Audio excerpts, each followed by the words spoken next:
Hello everyone. This video is about the tutorial on how to approve the resident, intern, and clinical teachers log on Watermark and SLL. So first is we're going to the website.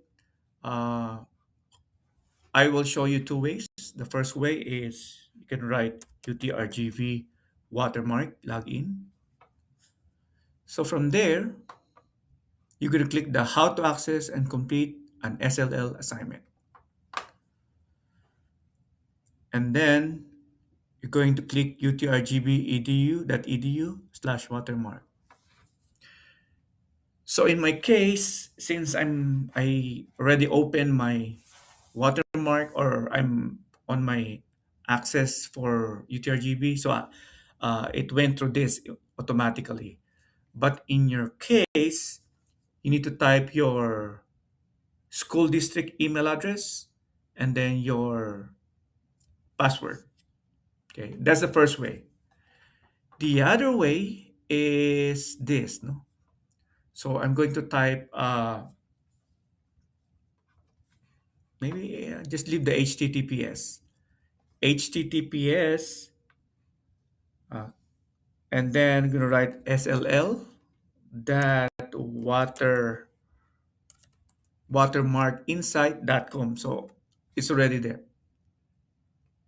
SLL.watermarkinsight.com. If I SLL, HTTPS, PS for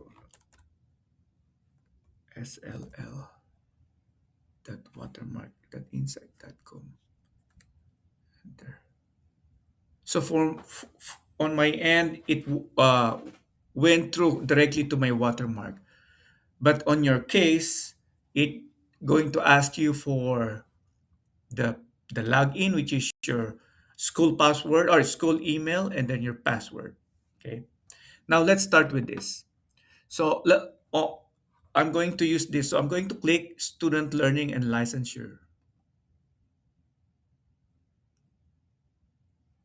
From there, I'm gonna end up with this window.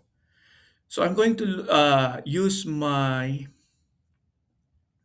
residency.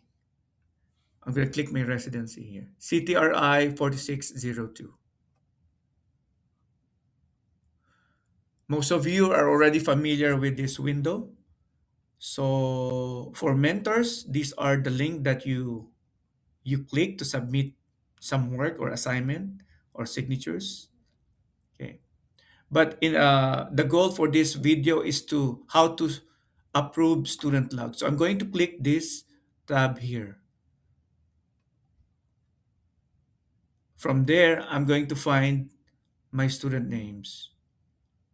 So before you click that, take a look at this awaiting approval. So the resident teacher she has 33 hours pending approval. So you will be the one who gonna approve this. And these are the one that you approved in the past. So we have 55 hours, 55 entries. Okay. Now, I'm going to click the resident teacher.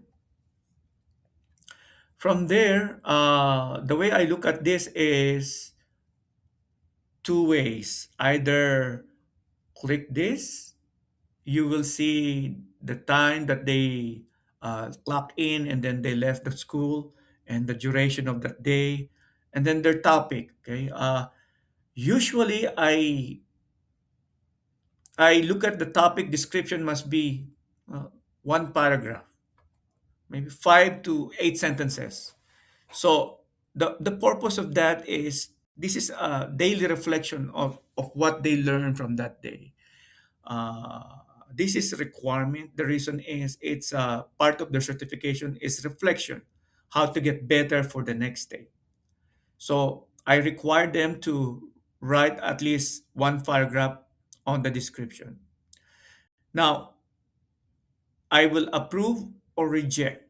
So this is on your part as a mentor teacher. You're going to approve or reject. Okay. Basically, that's the way that we require our mentor to look at their reflection. And then you scroll down and approve or reject until the end. Until the end. So these, the bottom, are the one that you have approved in the past. Okay, so this has been approved. So I noticed that's only one statement here, no, but it's okay. That's fine. But from starting from this date until this date, please ensure that require the resident teacher, intern, or clinical to at least write one sentence, no, one paragraph on description. Thank you for listening.